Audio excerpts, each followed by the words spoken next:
A guerra havia terminado.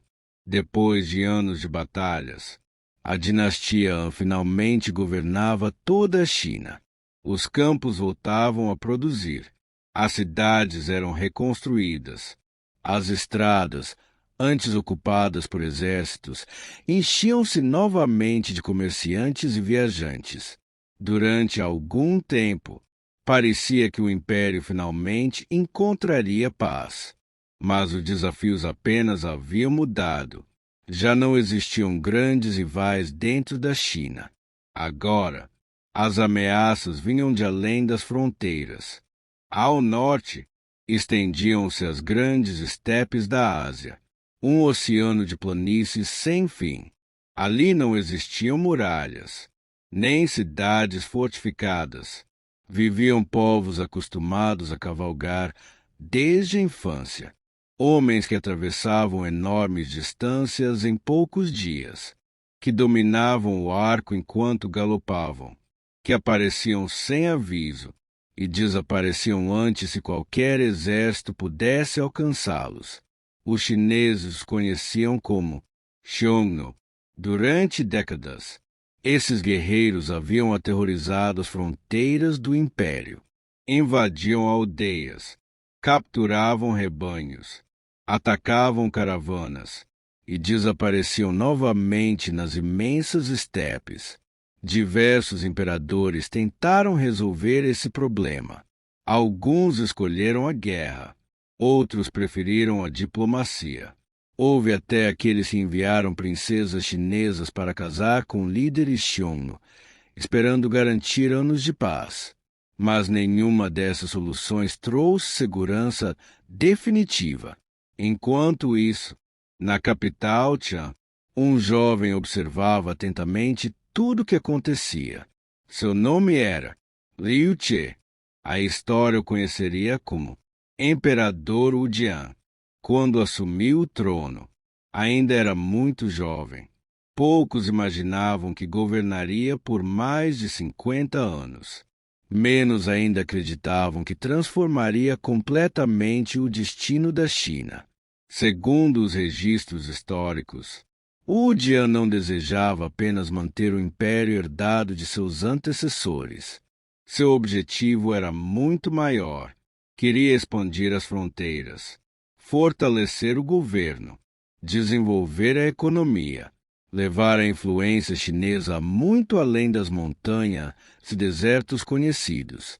Era um projeto gigantesco e extremamente caro. Para realizá-lo, precisaria reformar praticamente toda a administração do império.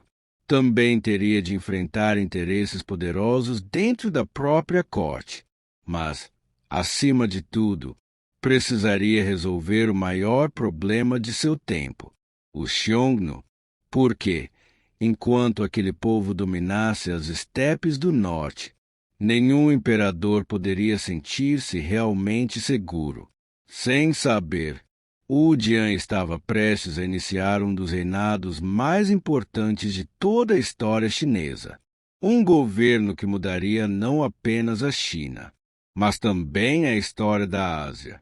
Quando Liu Che assumiu o trono, o Império já existia havia várias décadas.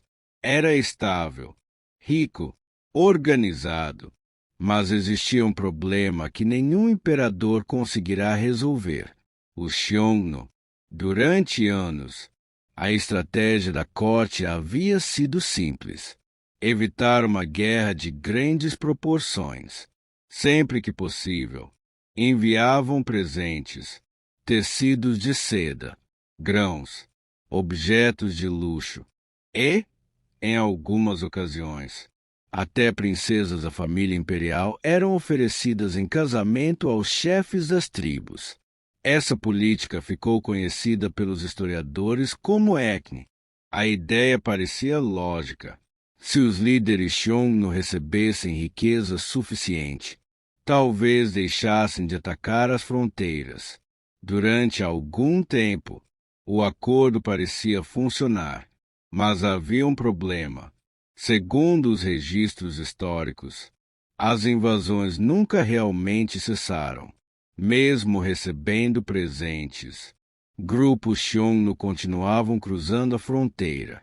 Atacavam aldeias, levavam cavalos, roubavam rebanhos, capturavam prisioneiros. Depois desapareciam novamente nas estepes. Para muitos oficiais da corte, aquilo era humilhante. O maior império da Ásia enviava riquezas para tentar evitar ataques.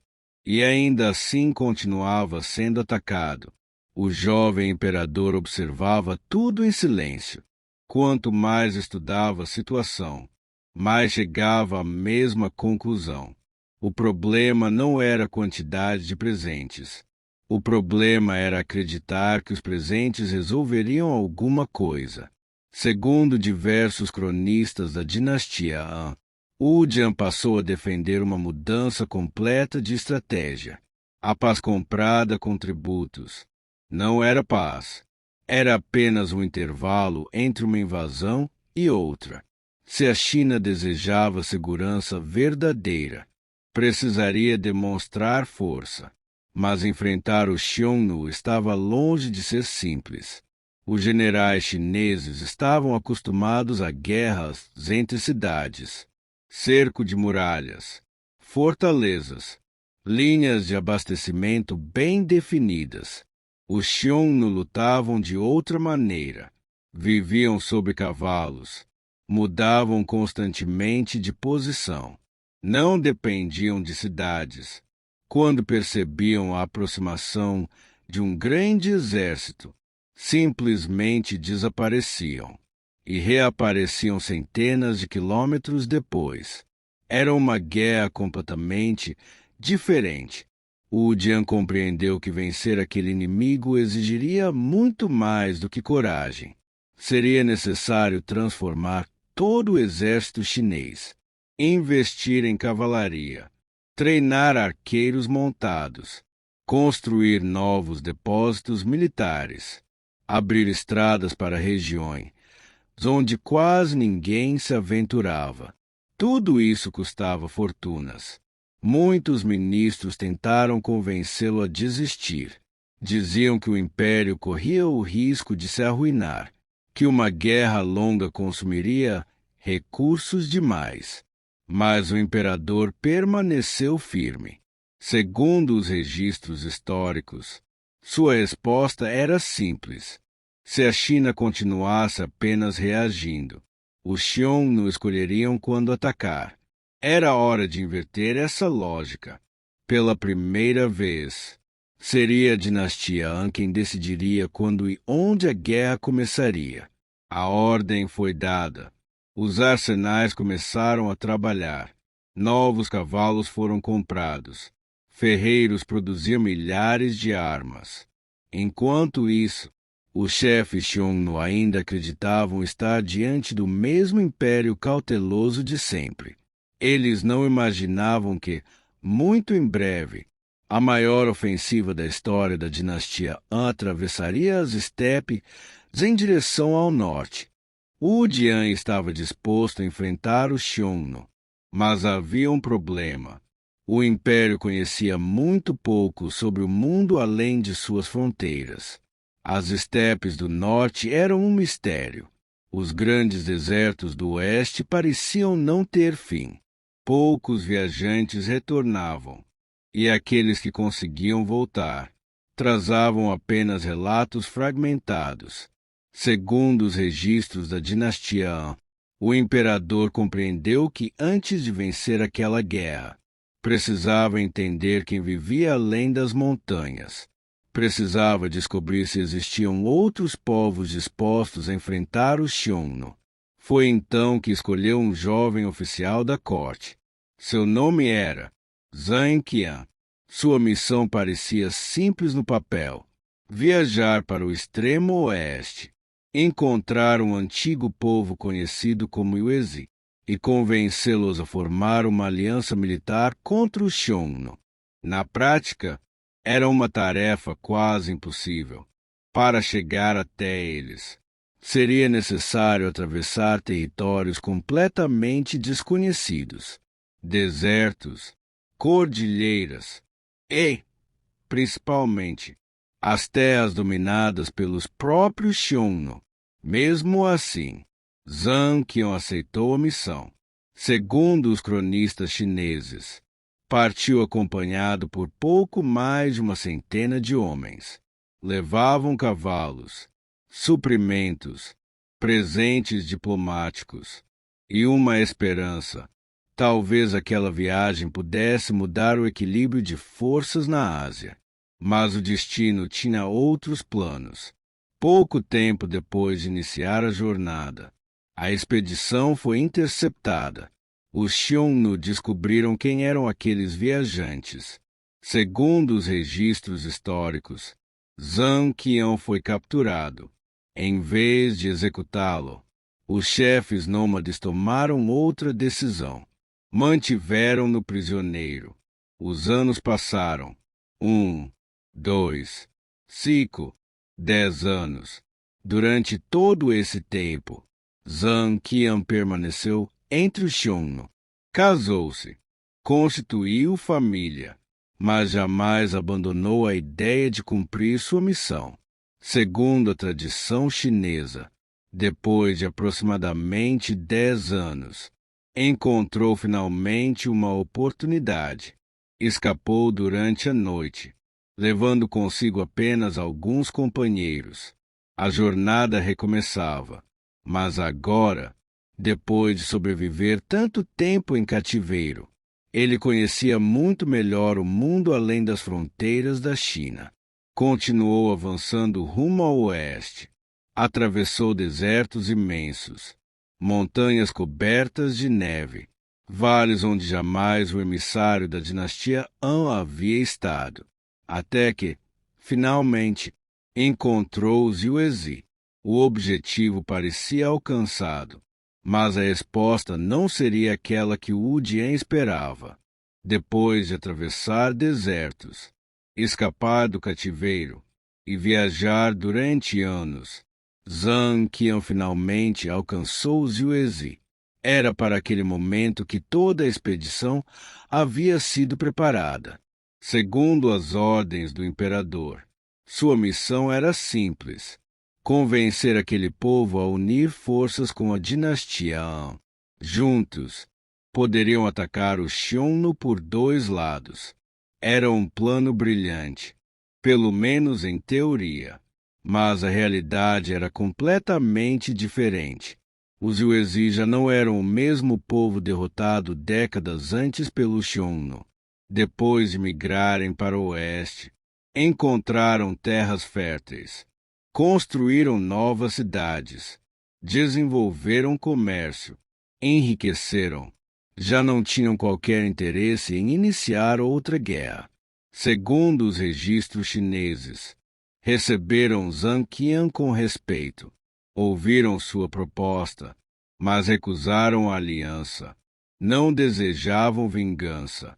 Preferiam manter a prosperidade que haviam conquistado. Do ponto de vista militar, a missão parecia um fracasso. Depois de tantos anos, depois de tantos riscos, o objetivo principal não seria alcançado. Mas Zhang Qian não voltou imediatamente. Enquanto permanecia naquelas regiões, começou a observar tudo ao seu redor. E foi então que percebeu algo extraordinário. Muito além das fronteiras conhecidas pela China, existia um mundo extremamente desenvolvido. Encontrou cidades enormes, mercados movimentados, agricultores, artesãos, comerciantes. Conheceu povos como o de Dayuan, famosos por seus magníficos cavalos. Ouviu falar de reinos ainda mais distantes, terras onde circulavam mercadorias vindas de lugares que os chineses jamais haviam imaginado. Pela primeira vez, um emissário da dinastia Han compreendia que a China não era o centro isolado do mundo. Existia uma imensa rede de civilizações espalhadas pela Ásia Central. Segundo os cronistas, Zhang Qian registrou cuidadosamente tudo o que via. As plantas cultivadas, os animais, as rotas comerciais, os costumes, os produtos negociados. Cada informação parecia mais valiosa do que a anterior. Depois de algum tempo, decidiu regressar. A viagem de volta seria quase tão perigosa quanto a de ida. Mais uma vez, precisou atravessar territórios controlados pelo Shunno. Mais uma vez, correu o risco de nunca retornar, mas, contra todas as probabilidades, conseguiu chegar novamente à China. Mais de uma década havia passado desde sua partida. Muitos acreditavam que estivesse morto.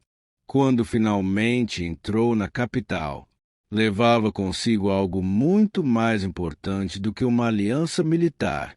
Levava conhecimento. Pela primeira vez, o governo da dinastia Han possuía informações detalhadas sobre o mundo além dos desertos.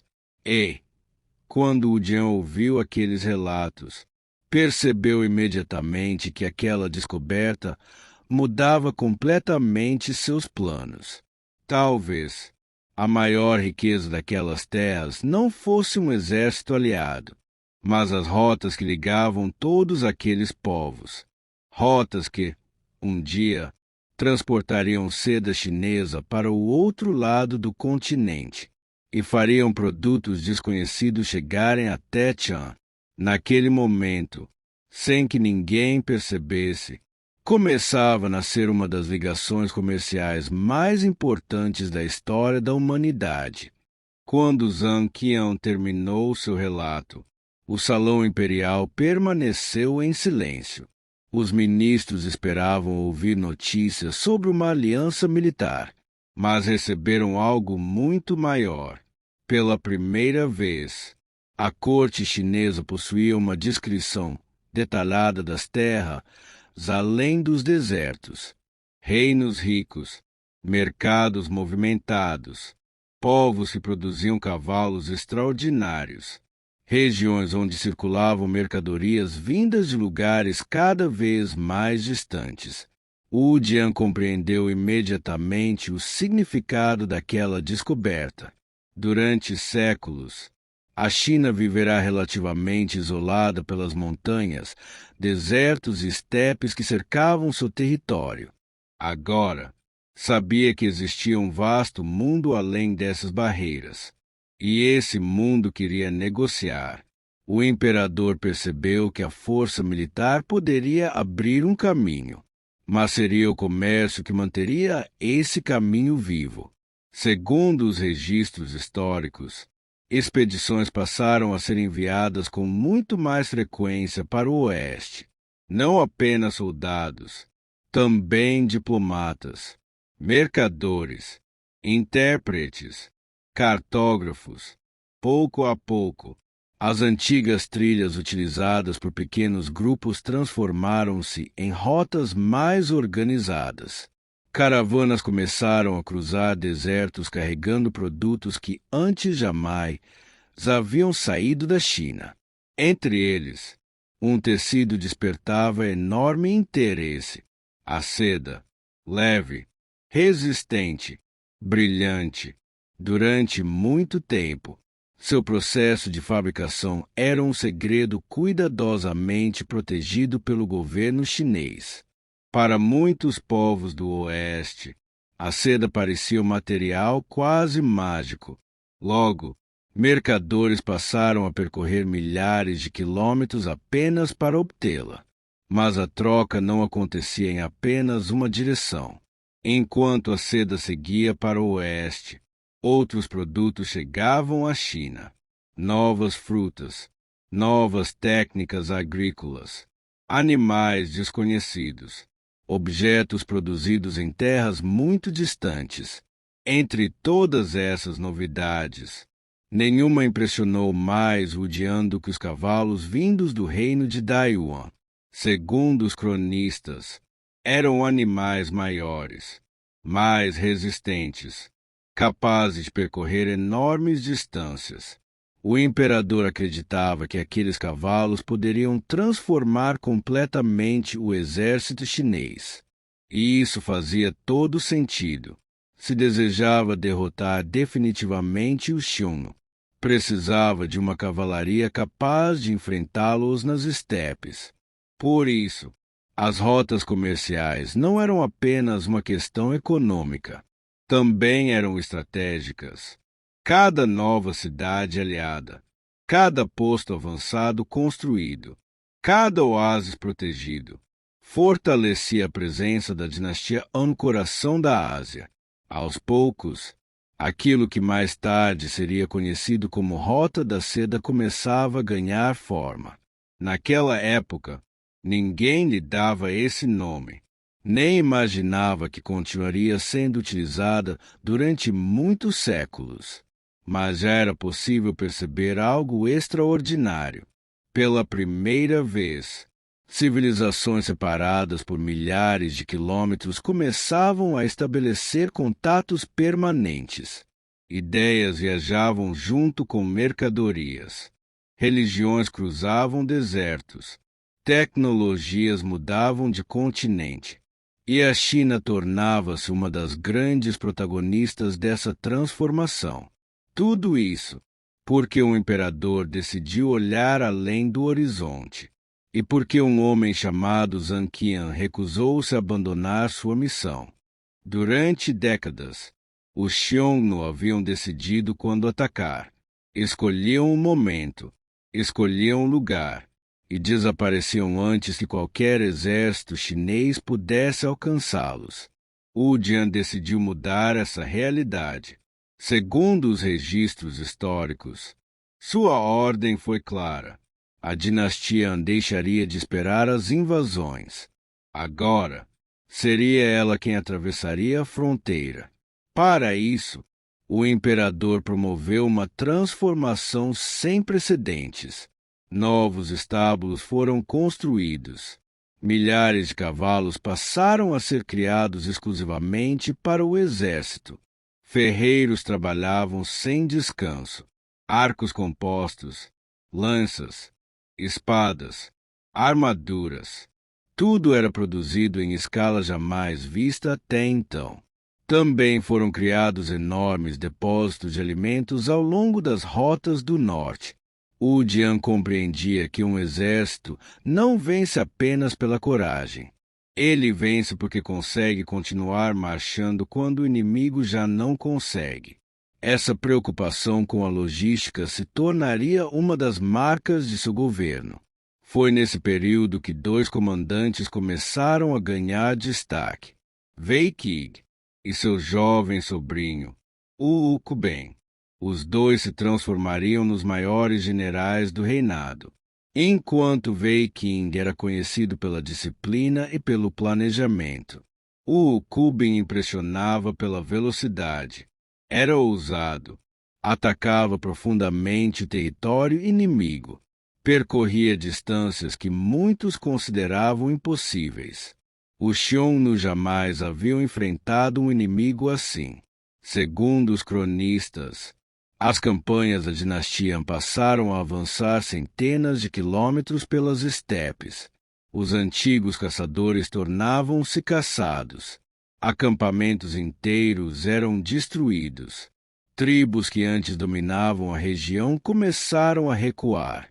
Algumas fugiram para o extremo norte. Outras procuraram novas alianças. Pela primeira vez, os Xiongnu percebiam que seu próprio território já não era seguro. As campanhas custavam caro. Milhares de homens morreram. Centenas de cavalos eram perdidos em cada expedição. O clima extremo fazia tantas vítimas quanto as batalhas. No verão, o calor queimava. No inverno, o frio congelava homens e animais. Mesmo assim, Wu Jian recusava-se a interromper a ofensiva. Sabia que cada vitória afastava os invasores das fronteiras chinesas. Sabia também que cada nova campanha fortalecia o controle da dinastia sobre as rotas comerciais recém-abertas. Não era apenas uma guerra por território. Era uma guerra pelo futuro do império. Quando as grandes campanhas finalmente terminaram, o equilíbrio de poder da Ásia havia mudado. Os Xiongnu continuavam existindo, mas já não eram a força dominante que haviam sido durante gerações. Pela primeira vez, era a dinastia Han quem ditava o ritmo da fronteira norte. A China deixava de ser um império que apenas sobrevivia. Transformava-se em uma potência capaz de projetar seu poder muito além de suas muralhas.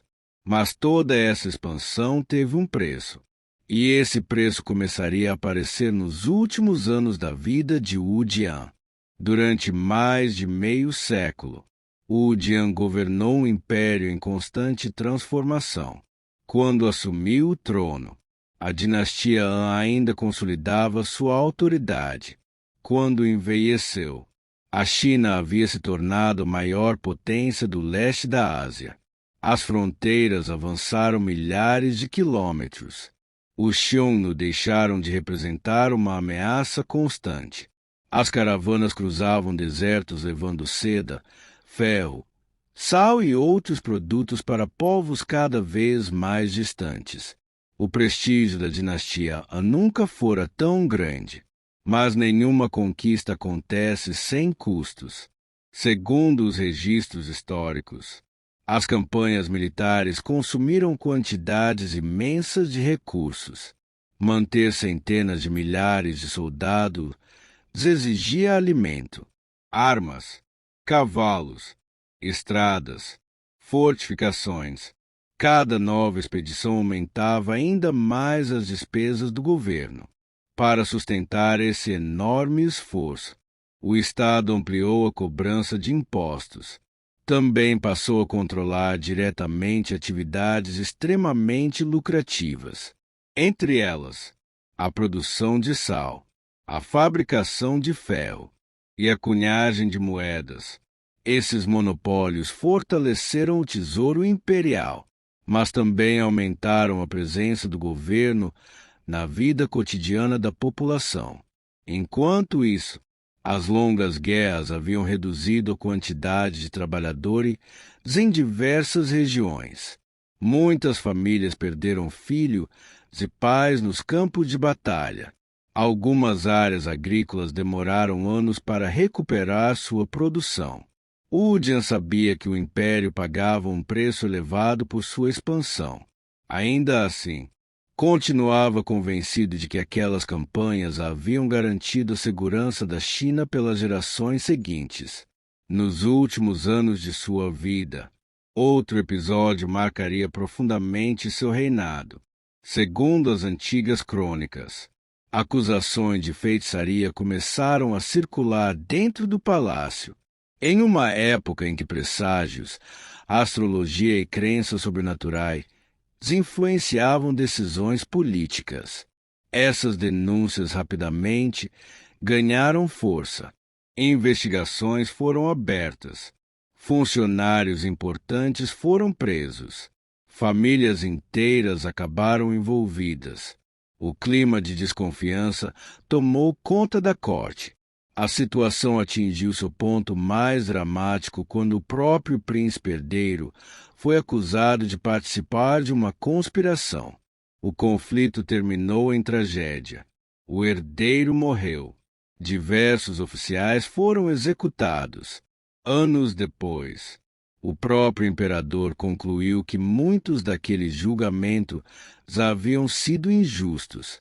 Segundo o livro do Zhang, Wu Jian reconheceu seus erros, ordenou a interrupção de algumas campanhas militares, reduziu impostos em determinadas regiões e publicou um famoso decreto no qual admitia que o governo precisava voltar sua atenção para o bem-estar da população. Era uma atitude incomum para um governante da antiguidade. Poucos imperadores aceitavam publicamente que haviam cometido erros. Quando Wu Jian morreu, em 87 a.C., seu reinado já durava 54 anos, um dos mais longos de toda a história chinesa. deixava um império muito maior, mais rico, mais conhecido e muito mais influente do que aquele que receberá quando jovem. Sua obra atravessaria séculos. Se Qin Shi Huang ficou conhecido como o homem que unificou a China, Wu Jian tornou-se o imperador que mostrou ao mundo a força dessa unificação. Sob seu governo, a dinastia Han consolidou instituições que permaneceriam por gerações. O confucionismo tornou-se a base da administração imperial. As fronteiras avançaram para regiões jamais controladas anteriormente. A Rota da Seda começou a conectar civilizações separadas por milhares de quilômetros. Ideias, religiões, tecnologias, mercadorias. Tudo passou a circular por caminhos que só existiram porque aquele imperador decidiu olhar além dos limites conhecidos. Seu reinado não foi perfeito, custou vidas, consumiu riquezas e terminou marcado por decisões que ele próprio lamentou. Mas, ainda assim, poucos governantes deixaram uma marca tão profunda na história da China. Mais de 2000 anos depois, seu nome continua associado ao período em que o Império Chinês deixou de ser apenas uma potência regional para tornar-se uma das grandes civilizações do mundo antigo.